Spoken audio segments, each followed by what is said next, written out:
Capítulo 1. La caja de madera bajo la cama. No se lo llevaron todo, murmuró Elena mientras recorría con la mirada el cuarto vacío, donde aún flotaba el olor de los aceites de eucalipto que durante días había esparcido en la habitación, intentando aliviar la tos de su pequeño. La cama, hecha con esmero por última vez, seguía intacta, con las sábanas bordadas recogidas en la esquina. Nada más quedaba. Ni juguetes, ni ropas, ni el murmullo de su risa, ni los sollozos en la madrugada. Solo el silencio, y ese eco tenue, como si las paredes aún recordaran las nanas de antaño. Te dijeron que con el tiempo dolería menos, pero mintieron. No se trata del tiempo. Es del peso. Uno se acostumbra a cargarlo, y hasta eso duele. Se sentó en el suelo, como lo hacía cuando él jugaba con piedras de colores en la alfombra. Apoyó la cabeza contra el marco de la cama y, sin pensarlo, extendió la mano hacia abajo. Sus dedos tropezaron con una caja. De madera oscura. Polvorienta. Olvidada. La arrastró hacia ella. La reconoció al instante, el viejo estuche de laúd que su padre le había regalado cuando apenas tenía 15 años, cuando aún soñaba con componer canciones para los patios de Florencia. No lo había tocado desde, ¿cuánto tiempo? ¿8 años? 10. Desde que se casó. Desde que nació Elías. Desde que decidió que su música era para él, solo para él. No podía tocar más cuando te enfermaste. Me dolía el alma solo con rozar las cuerdas. Sentía que si tocaba, era como celebrar tu muerte antes de que ocurriera. Como si traicionara tu lucha. Pero ahora, ya no luchas. Ya no estás. Abrió la caja con manos temblorosas. El laúd seguía allí, con las cuerdas oxidadas, la madera aún tersa aunque más pálida. Al sostenerlo, fue como si sus brazos recordaran solos la posición. Cerró los ojos. Probó una nota. Sonó ronca, apagada. Tendré que ajustarte, viejo amigo. A ti también te dolió el silencio, ¿eh? La noche cayó sin que ella lo notara. Encendió una vela, sentada sobre el suelo, de espaldas a la puerta. Afinó el instrumento con paciencia, sin pensar, como si las manos obedecieran un instinto dormido. Cuando estuvo lista, empezó a tocar. Primero una melodía suave, la que solía entonar cuando Elías lloraba al no poder dormir. Luego otra, más alegre, más torpe, la que él tarareaba cuando jugaban a esconderse entre las cortinas. Y después, una que jamás había compuesto, que surgió sin aviso, como si saliera de lo más profundo de su duelo. No lo hago por ti esta vez, susurró al vacío. Esta es para mí. Las lágrimas no interrumpieron el ritmo. Tocó hasta que la vela se extinguió, hasta que el cuerpo le pesó, hasta que el aire de la habitación pareció más ligero. A la mañana siguiente, se levantó, se vistió con su capa gris, recogió el laúd, lo metió de nuevo en su estuche y escribió una sola nota que dejó sobre la mesa de la cocina. No busco consuelo. Lo llevo conmigo. Salgo a tocarle al silencio. Capítulo 2. La primera taberna. El camino de tierra serpenteaba entre campos áridos y villas dormidas, donde los días eran largos y las noches parecían eternas. Elena no hablaba. Apenas intercambiaba una mirada con los aldeanos. Caminaba con paso firme, su capa gris cubriéndole hasta los tobillos, el laúd colgado a la espalda como si llevara un ataúd liviano. En su rostro no había pena, pero tampoco esperanza. Había algo más profundo, la resignación tranquila de quien ha abrazado su dolor y lo ha hecho parte del andar. La primera noche la encontró en una aldea sin nombre, a orillas de un bosque viejo. Las casas eran de piedra tosca, con ventanas pequeñas y puertas cerradas. Los pocos que andaban por las calles evitaban cruzarle la mirada. A lo lejos, en la plaza central, una taberna humeaba entre cantos ásperos y risas que no alcanzaban a ser felices. Elena entró sin decir palabra. El bullicio no se detuvo al principio. Los hombres bebían, algunos discutían, otros dormían sobre la mesa. El humo del tabaco dibujaba nubes densas sobre las lámparas colgantes. El tabernero, un hombre calvo de manos grandes, la miró con desconfianza. No hay habitaciones. Y menos para damas solas. Si viene a buscar a su marido, mejor que lo encuentre fuera. Aquí nadie se hace cargo de lo que ocurra dentro. Elena se acercó sin detenerse. Se quitó la capa y la dobló con cuidado. Colocó el estuche sobre la mesa más cercana al centro del salón. Lo abrió. El silencio no llegó, pero un par de hombres dejaron de hablar por un instante. ¿Qué es eso?, preguntó uno, ladeando la cabeza. Ella no respondió. Sacó el laúd con delicadeza. Lo examinó bajo la luz. Lo afinó en 3 gestos precisos. Y se sentó sin pedir permiso. El tabernero se cruzó de brazos, burlón. ¿O va a tocar? ¿Aquí? ¿Ahora? Ella no lo miró. Apoyó el instrumento contra el pecho y cerró los ojos. Empezó con una nota profunda, que vibró como una campana apagada. Luego otra, más alta. Y entonces el aire pareció cambiar. El bullicio disminuyó. Un hombre que discutía en la esquina bajó la voz sin darse cuenta. Una muchacha que servía vino dejó la jarra a medio camino. Las notas fluían lentas, tristes, como lluvia sobre piedra. Por todos los demonios, susurró a alguien. Esa música. La melodía no tenía palabras, pero hablaba. Era la pena de una madre que había perdido, la voz de un hijo que ya no despertaría, el sonido exacto del vacío después de una risa que jamás volvería. No pedía atención. No exigía aplausos. Solo existía, y eso bastaba. Una anciana se llevó las manos al pecho y comenzó a llorar en silencio. Un muchacho cerró los ojos, sosteniéndose la cara, como si algo dentro suyo se hubiera quebrado. El tabernero, aún con los brazos cruzados, ya no sonreía. Cuando Elena terminó, no hubo aplausos. Nadie se atrevió a moverse. Guardó el laúd, cubriéndolo con la misma ternura con la que una madre abriga a un niño dormido. Se levantó, tomó su capa y se dirigió a la puerta. Entonces, el tabernero habló, con una voz más baja. Espere, si quiere cenar, está invitada. No cobramos por eso que hizo. No lo habíamos oído antes. Elena hizo una pausa. Lo miró, serena, sin emoción. No toco para que me escuchen, dijo, por primera vez. Toco para que me dejen en paz. Y salió. No volvió la cabeza. No comió. No durmió allí. Caminó hasta las afueras del pueblo, donde la luna le hacía compañía. Se sentó junto a un árbol y apoyó el estuche sobre sus rodillas. Cerró los ojos. ¿O lo sentiste, Elías?, susurró. Es como si tú también me oyeras. Como si, por un instante, estuvieras conmigo otra vez. Y por primera vez desde que partió, sonrió apenas. Capítulo 3. El luthier ciego. Había caminado ya 3 días, siguiendo senderos que ningún mapa nombraba, hasta que las piedras del camino dieron paso a un terreno más húmedo, donde los árboles crecían altos y torcidos, como si también ellos buscaran consuelo en la niebla. En el borde de un pequeño pueblo, escondida entre sauces viejos, Elena encontró una casa sin cartel. Solo una puerta de madera agrietada, y un olor a barniz que delataba su propósito. Golpeó 2 veces. Nadie respondió.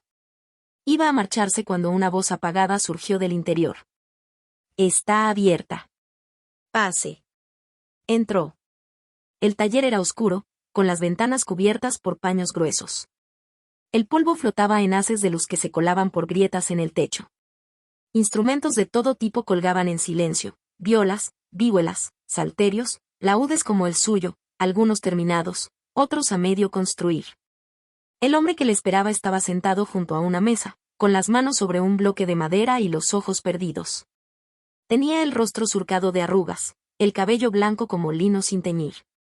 Un velo blanco cubría sus pupilas, ciego. Puedo oler el laúd, dijo con una sonrisa. No es cualquier instrumento. Es viejo, pero no cansado. ¿Viene a repararlo? Elena se acercó en silencio, abrió el estuche sobre la mesa y colocó el laúd frente a él. El hombre extendió las manos y lo recorrió con los dedos, como si leyera una historia escrita en madera. Lo cuidaron con cariño. Tiene años, y peso. No me refiero al físico.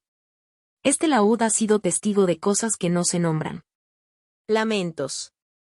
Amor. Muerte, quizás. Ella no respondió. ¿Usted toca? Te toco para no romperme, dijo ella sin levantar la voz. Lo encontré debajo de una cama, después de perder a mi hijo. Antes lo tocaba para él. Ahora lo toco para mí. El luthier inclinó la cabeza.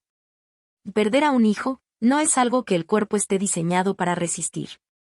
¿Y aún así camina? ¿Y toca? Y no hay otra forma. Si me detengo, me hundo. Y si no toco, no respiro. Él asintió despacio, y apoyó ambas manos sobre el laúd como si lo bendijera. Puedo limpiarlo. Afinarlo como debe ser. Cambiar las clavijas. No lo voy a transformar. No hace falta. Este laúd no es instrumento. Es parte suya. No tengo mucho dinero, dijo Elena. Y yo no cobro por restaurar a los vivos, replicó el anciano con una sonrisa leve. Lo haré porque lo necesita. Y porque, si me permite, yo también necesito recordarme que aún sirvo para algo. Se quedó 3 días allí. No por comodidad, sino porque el laúd necesitaba tiempo para volver a respirar. En ese tiempo, el luthier, llamado Mateo, le habló de sus años de juventud, de cómo la vista le fue fallando y cómo, al perderla, se refugió en los sonidos. Ella no hablaba mucho, pero cuando lo hacía, sus palabras eran profundas. La última noche, él le pidió que tocara. Solo una vez. No para mí, sino para esta casa. Para que, cuando ya no esté, queden tus notas atrapadas en estas paredes. Elena asintió. Tocó a la luz de una vela. Una melodía nueva, que hablaba del silencio, de la espera, de las palabras no dichas. Cuando terminó, Mateo tenía los ojos húmedos. ¿Tiene nombre?, preguntó él. No. Pues lo tiene ahora. Esa fue la espera. La recordaré mientras viva, aunque no pueda verla. Ella lo abrazó antes de irse. No era su costumbre. No dijo adiós. Solo caminó hacia la puerta con el laúd sobre la espalda, ahora más brillante, más afinado, como si también él hubiese sanado un poco. Antes de salir, Mateo dijo: no deje de tocar. No importa si nadie escucha.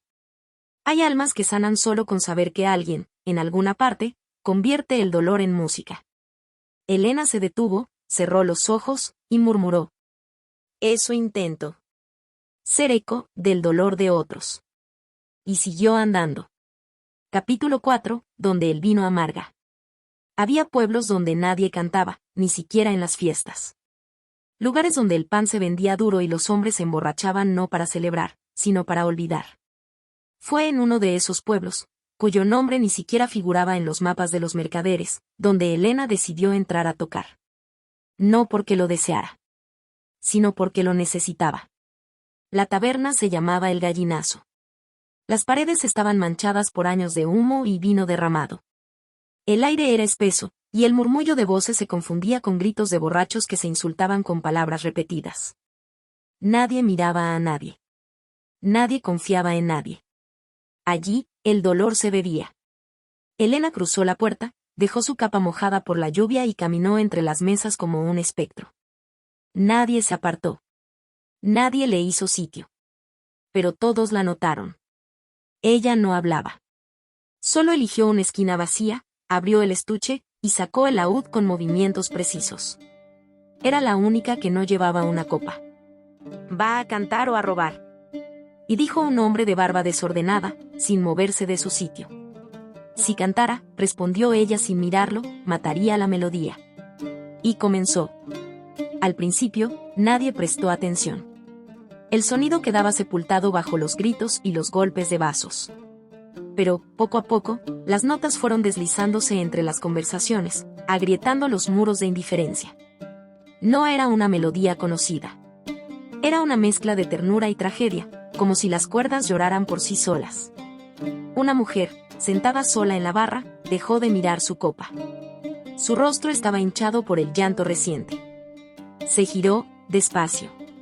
Un joven, apoyado contra la pared, bajó la cabeza como si cada nota le doliera en el pecho. El ruido disminuyó. Nadie mandó callar. Fue la música la que se impuso. El dueño de la taberna, un hombre corpulento con el ceño siempre fruncido, se acercó con cautela. Se detuvo a 2 pasos de Elena y habló en voz baja. Aquí la gente no escucha. Aquí beben. Golpean. Maldicen. Pero eso que usted hace, no sé cómo explicarlo, pero los está obligando a sentir. Ella no respondió. Cambió de tono. Ahora la melodía era más lenta, como si el tiempo se estirara. Era una canción para los que se habían quedado sin nadie, para los que no sabían a quién pedir perdón. El hombre barbudo de antes murmuró, más para sí que para ella. Me recuerda a mi hermana. Murió cuando yo estaba en guerra. Nunca me perdoné no volver a tiempo. Y por primera vez en años, se levantó sin rabia y se marchó sin escándalos. Cuando terminó, Elena se puso de pie. Nadie la detuvo. Nadie aplaudió. Pero todos la miraron irse. El dueño de la taberna corrió tras ella bajo la lluvia. Espere. No tengo oro, pero, si alguna vez regresa, le guardo una habitación. Usted no es música. Usted es confesión. Ella, empapada, se giró solo un instante. No volveré. Cada noche es única. Si repitiera, mentiría. ¿Cómo se llama? No importa. Si importa, insistió él, como si necesitara algo para no olvidarla. La gente está empezando a hablar. Dicen que hay una mujer que entra en las tabernas y hace llorar a los hombres más duros con su laúd. Que nadie sabe de dónde viene, ni a dónde va. ¿Quién es usted? Elena bajó la vista. Sonrió con tristeza. Soy solo una madre sin hijo, y un laúd sin casa. Y desapareció entre la niebla. Desde esa noche, en los pueblos cercanos comenzaron a llamarla la dama del laúd. No como burla, sino como forma de reconocer que, por una noche, el vino no fue tan amargo, y el alma dolía menos. Capítulo 5. Un fuego para dos. El invierno se acercaba. Las hojas secas crujían bajo sus botas, y el aire se volvía más cortante a medida que avanzaba hacia el norte. Las noches ya no eran soportables a la intemperie. Elena no pedía ayuda, pero aquella tarde, tras horas de caminata bajo un cielo de ceniza, el frío empezó a calarse hasta los huesos. No buscaba cobijo. Pero el cuerpo la obligó. Encontró un cobertizo a un lado del camino. No era más que una estructura de piedra baja, con un techo de paja a medio caer. No tenía puertas, pero dentro había un fuego encendido. Y junto al fuego, un hombre sentado. No la miró con sorpresa. No se sobresaltó. Si viene por el fuego, siéntese. No me pertenece. Ella dudó un instante. Luego se acercó despacio, dejando el estuche de laúd sobre el suelo con cuidado. Se sentó frente a él, sin hablar. El hombre era alto, enjuto, con una cicatriz sobre la ceja izquierda. No parecía un mendigo, pero tampoco un viajero noble. Llevaba una espada corta y una manta gruesa sobre los hombros. Sus ojos, oscuros y hundidos, observaban el fuego como si allí dentro hubiera algo que aún no podía descifrar. Pasaron varios minutos sin decir palabra. No me ofende su silencio, dijo él por fin. Hay silencios que abruman, y otros que curan. El suyo parece de los segundos. Elena no respondió. Extendió las manos hacia el fuego, dejando que el calor aliviara las articulaciones rígidas. ¿Qué lleva en el estuche? Preguntó él con suavidad, sin tono invasivo. Un laúd. ¿Y por qué lo lleva como si fuera un ataúd? Ella giró lentamente la cabeza hacia él. Sus ojos no mostraban enfado. Solo verdad. Porque lo es, respondió. Ahí va todo lo que ya no tengo donde dejar. Mis canciones. Mi hijo. Mi casa.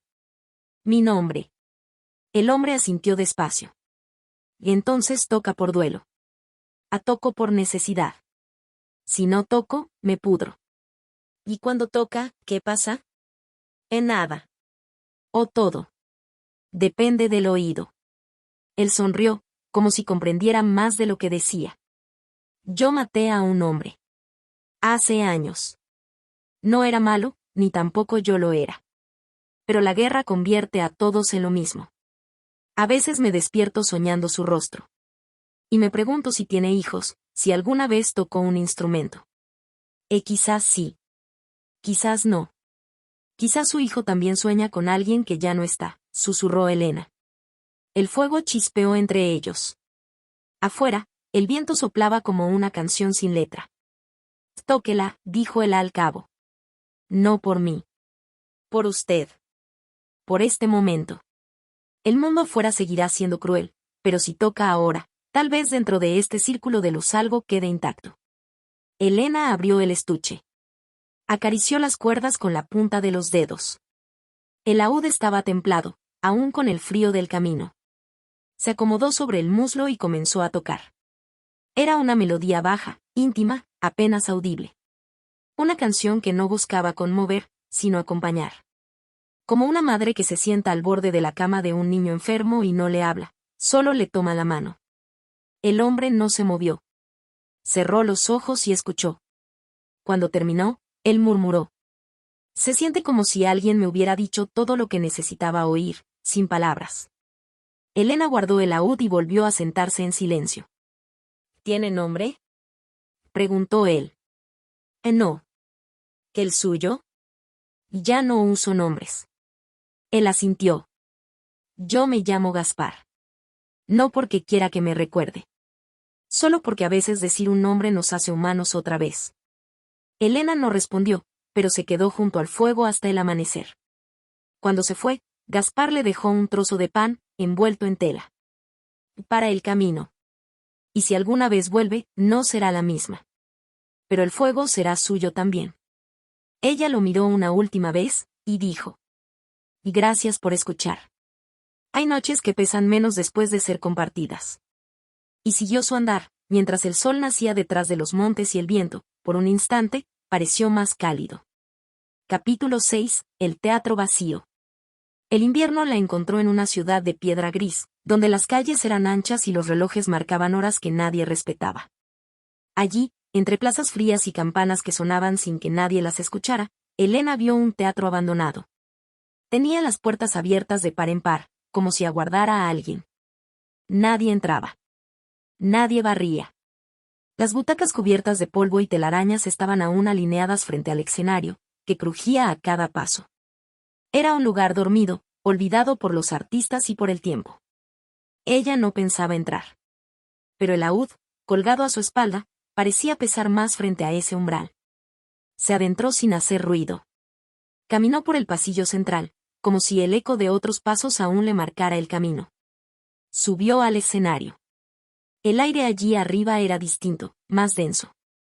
Se sentó en el centro, sin soltar el estuche. Nunca soñé con escenarios, murmuró. Soñé con patios, con balcones, con la voz de mi hijo cuando decía otra vez, mamá, la del final triste. El crujido de una tabla hizo que levantara la mirada. En el umbral del teatro, un anciano la observaba. Delgado, con un sombrero de fieltro y un bastón que no parecía usar. Su rostro tenía la calma de quien ha visto demasiado para espantarse por algo. Y no sabía que había función esta noche, dijo con voz ronca pero cálida. Elena no contestó. Abrió el estuche y comenzó a afinar las cuerdas. El anciano avanzó despacio y se sentó en la primera fila, sin quitarle los ojos de encima. Yo trabajé aquí durante 34 años, dijo. Fui tramoyista. Apagué luces, escondí flores falsas bajo el suelo, recogí pañuelos de actrices rotas después de cada función. Este lugar era un templo. Luego lo cerraron.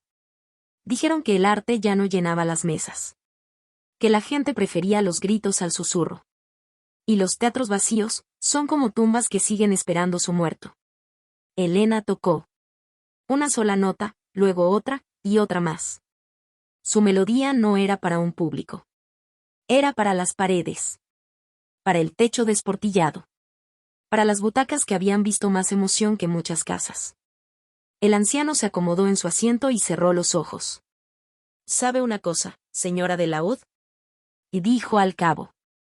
Yo la vi hace 3 inviernos. En un pueblo pequeño. Tocaba usted en una plaza sin nombre, con una capa gris. Mi mujer estaba enferma. Y ese día, por primera vez en meses, sonrió mientras usted tocaba. Elena no detuvo la música, pero sus dedos temblaron un poco.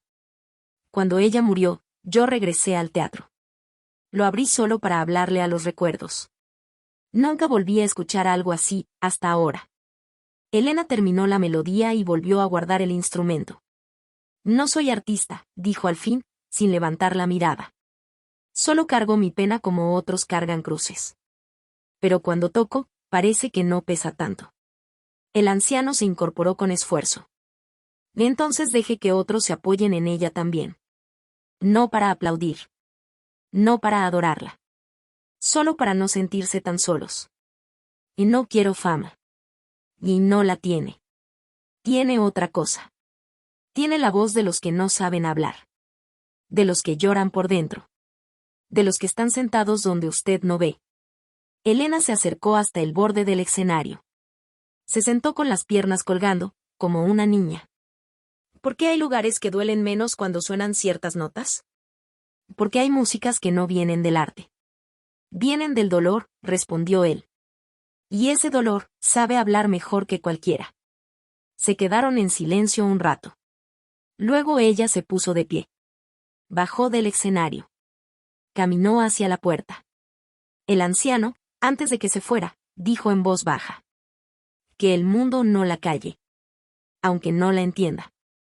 Y Elena, sin mirar atrás, respondió. Mientras me duela, seguiré tocando. Salió. Y en el teatro vacío, por primera vez en años, el polvo se sintió menos pesado. Capítulo 7. La posada del farol azul. Elena llegó a la posada al anochecer, cuando la niebla ya comenzaba a cubrir los tejados como una sábana sucia. El cartel colgaba torcido sobre la puerta de madera, el farol azul. No había luz en las ventanas, salvo una sola vela encendida tras un cristal empañado. El interior olía a madera mojada y caldo viejo. No era un lugar amable. Pero tampoco parecía cruel.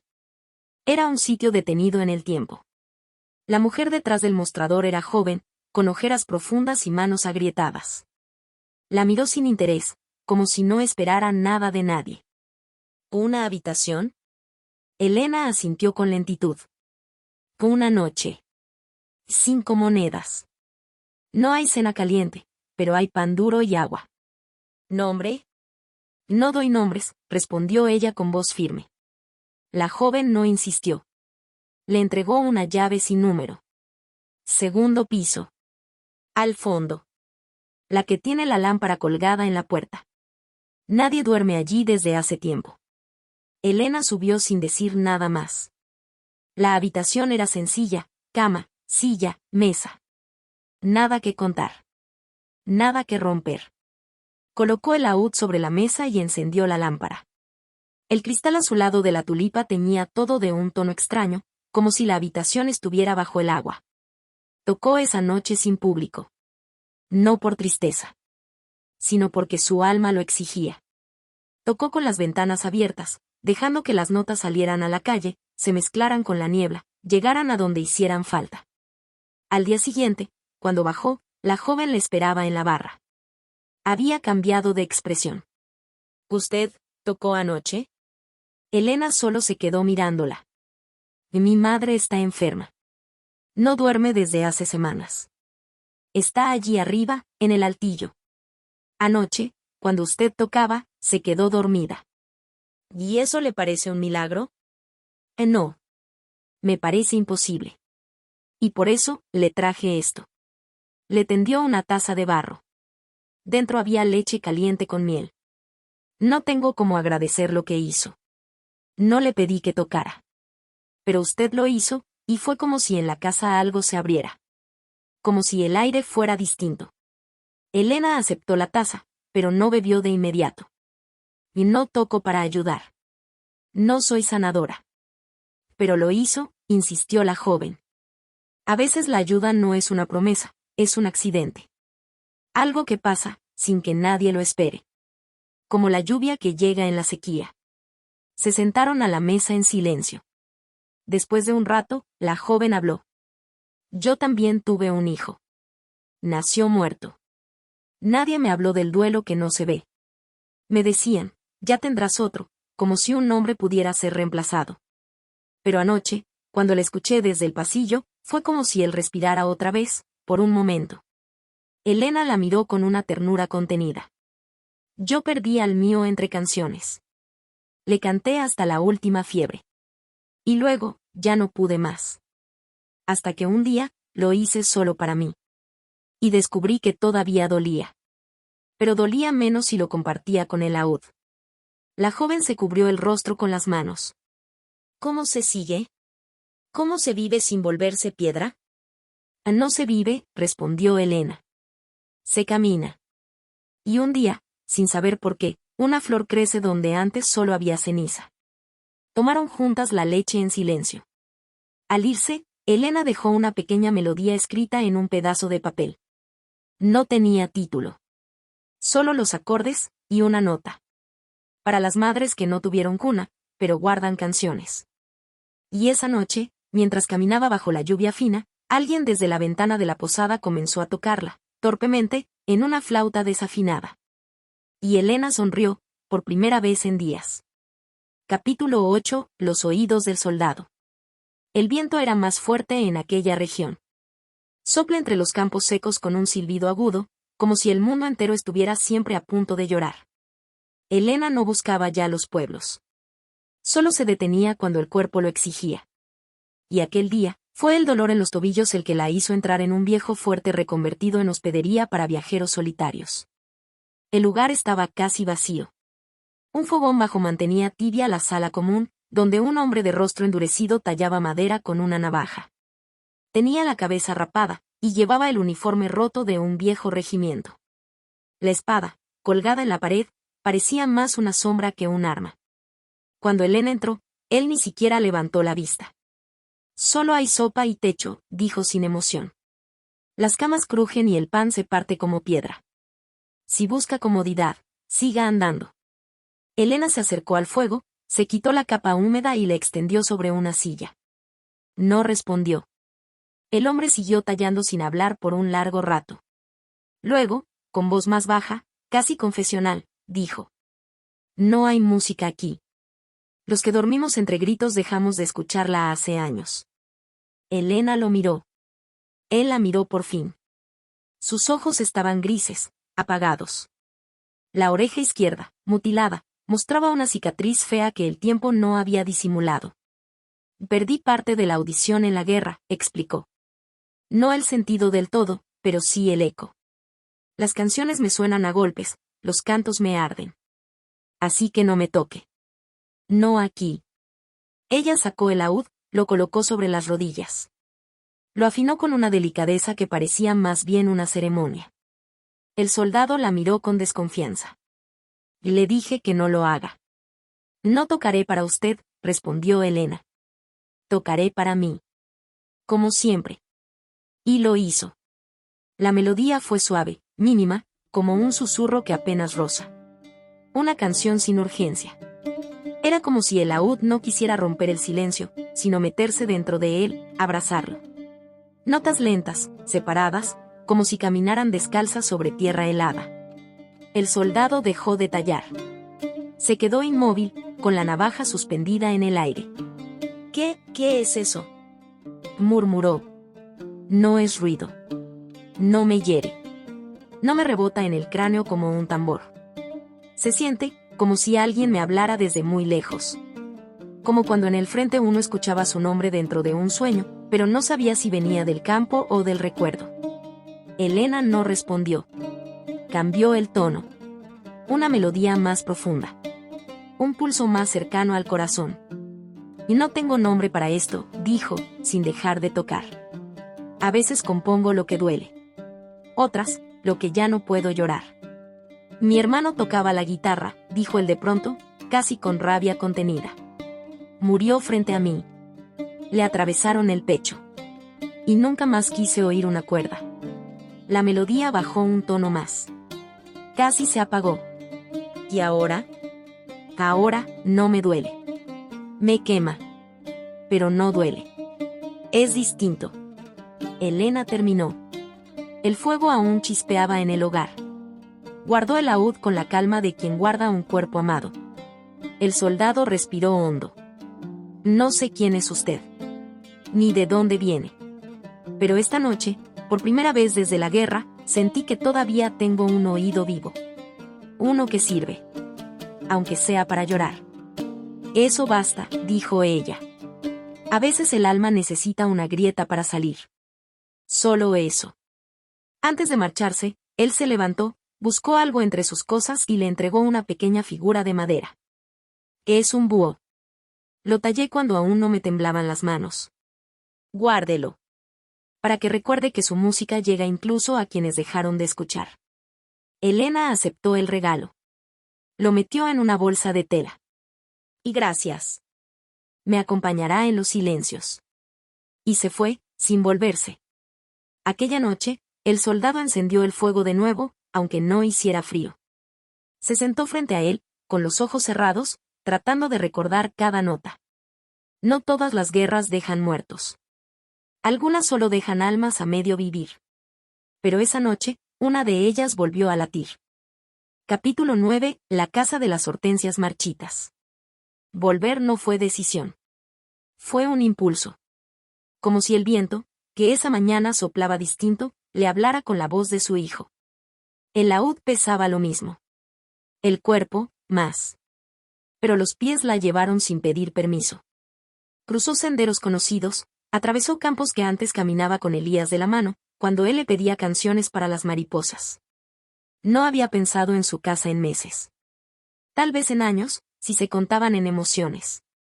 Pero allí estaba. Al fondo de un camino de piedras, con los árboles torcidos por el tiempo y las hortensias secas, cubiertas de polvo. Nadie vivía ya en ella. La madera del porche estaba astillada, y el portón chirrió al abrirse. No hubo perros. No hubo voces. Solo la suya. Hemos vuelto, mi amor, susurró, acariciando la puerta como se toca una frente febril. No para quedarnos. Solo para despedirnos como debimos. Entró. Todo estaba tal como lo dejó. La jarra rota seguía sobre la repisa. Las sábanas guardaban olor a humedad. Y la pequeña cama donde Elías solía dormir aún tenía marcas de sus manos, como si su ausencia hubiese impreso una huella invisible. Elena no lloró. El llanto ya se le había secado. Caminó hasta la sala. Abrió el estuche de laúd y lo colocó sobre la silla donde solía sentarse a tocarle mientras él jugaba con las cuerdas sueltas. Se arrodilló frente al instrumento y apoyó la frente sobre su caja. Lo que no dije entonces, lo diré ahora. No me perdones, hijo mío, por haber seguido. No me odies por haber tocado sin ti. Toco porque cada nota tuya aún vive en mí. Toco para no olvidarte. Y ahora que he recorrido tanto, sé que no te perdí del todo. Estás en cada hombre que llora sin motivo. En cada mujer que abraza su pena sin nombre. Estás, en la cuerda más aguda. En la nota que siempre tiembla al final. Se levantó. Caminó al jardín y se sentó bajo el árbol donde solían colgar una hamaca hecha con sábanas viejas. Allí, al aire libre, con las ramas meciéndose sobre ella, tocó. Esa canción no era para nadie. Ni siquiera para sí misma. Era una despedida. Una canción que hablaba del principio y del fin. De la madre y del hijo. De la risa que se fue. Y de la música que se quedó a acompañar el silencio. Alguien pasó por el camino. Se detuvo al oírla. No la vio. No supo quién tocaba. Pero lloró. Y al marcharse, dijo en voz baja. Debe ser ella. La dama del laúd. Elena no escuchó. O tal vez sí. Pero no respondió. Tocó hasta el anochecer. Hasta que los dedos se cansaron. Hasta que el alma se sintió menos rota. Luego guardó el laúd por última vez en aquella casa. Antes de marcharse, dejó una sola cosa, el búho de madera del soldado, apoyado sobre la ventana. Para que las paredes no me olviden. Para que recuerden que fui madre. Y que fui música. Y que sigo siendo ambas. Y por última vez, cerró la puerta. Capítulo 10. Cuando el silencio basta.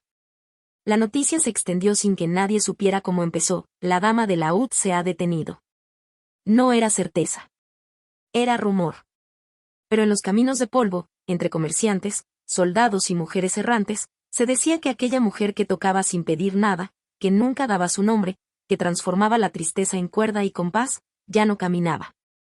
No estaba muerta. Solo, quieta. La encontraron en un monasterio pequeño, de paredes blancas y jardincillos con lavandas secas. No había entrado como penitente, ni como enferma. Había llegado una tarde, con la ropa húmeda, los pies heridos, y el laúd aún firme en su espalda. Tocó a la puerta, y cuando el hermano portero la vio, no preguntó nada. Solo la dejó pasar. Allí se quedó. No tomó hábito. No juró votos. Solo pidió silencio. Un cuarto. Y un espacio donde tocar cuando el cuerpo se lo pidiera. Las monjas la dejaban estar. No sabían quién era, pero no les hacía falta. Cada anochecer, cuando las campanas marcaban la oración, ella se sentaba bajo un ciprés en el huerto, sacaba el laúd y tocaba una sola canción. Nunca la misma. Nunca la repetida. Los aldeanos comenzaron a subir al monasterio, primero por curiosidad, luego con respeto. No hablaban. Se sentaban en el suelo, entre los surcos de la tierra, y escuchaban. Algunos cerraban los ojos. Otros se abrazaban a sí mismos. Unos pocos lloraban en silencio. Ella no decía nada. Solo tocaba. Un día, una niña se le acercó cuando terminó. ¿Por qué nunca hablas? Elena se agachó, mirándola a los ojos. Porque mi música ya lo dijo todo. ¿Si ya estás contenta? No. Pero estoy en paz. Que no es lo mismo, pero es suficiente. Esa fue su última melodía. La noche en que el ciprés se inclinó más que de costumbre y la luna no quiso mirar, Elena se acostó en su camastro sin abrir el laúd. Lo dejó a un lado, como si por fin pudiera dormir sin que le hiciera falta. Al amanecer, la hermana Clara entró y la encontró con los ojos cerrados, la piel tranquila, los labios aún con una curva apenas visible. No había lucha. No había gesto. Solo descanso. En la mesita junto a su lecho, un papel doblado. Si alguien encuentra esto, guarde mi laúd donde nadie lo toque. Que no lo repitan. Que no lo imiten. Que siga siendo mío. No por egoísmo, sino porque allí está mi hijo. Y yo. Y todo lo que no dije. No hubo funeral. Solo un canto bajo, sin letras. Las monjas plantaron hortensias nuevas donde enterraron sus ropas, y dejaron el laúd, tal como ella pidió, en una urna sellada del monasterio. Nadie volvió a tocarlo. Con los años, dejaron de recordarla por el nombre que nunca dio. Pero en los caminos aún se habla de ella. La dama que no hablaba. La mujer que tocaba con pena y dejaba alivio. La que convirtió tabernas en templos por una noche. La que tocó solo para sí y en el proceso, sanó a otros. Y en las noches tranquilas, cuando la tristeza pesa sin motivo, algunos juran escuchar un laúd lejano, triste pero hermoso, como una despedida que no duele. Y entonces entienden. A veces, cuando la pena se canta, el mundo se vuelve más soportable.